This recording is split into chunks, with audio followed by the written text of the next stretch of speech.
أهلا بكم مع الدرس الجديد من قبلنا، وهو يتعلق بجمل متفرقة التي نستعملها في حياتنا اليومية. أنا مشغول جدا بفرضي. ماذا تفتش يا أخي؟ هذا لا يليق بشأنكم. هذا لا يصلح إلا لك. ليس لي به علم. أشير عليكم ألا تفعل ذلك. أعتذر إليكم يا أخي.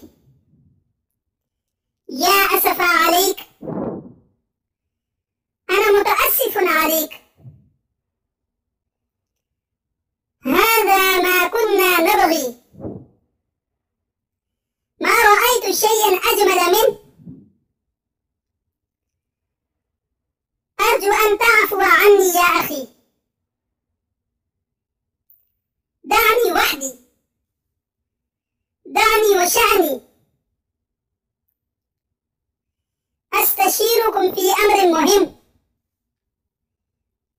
لا يهمني ذلك. كن مستريح الفكر. هذا لا يتعلق بي. ليس هذا شغلي. هذا لا يصلح لشيء. الأحسن أن ترده.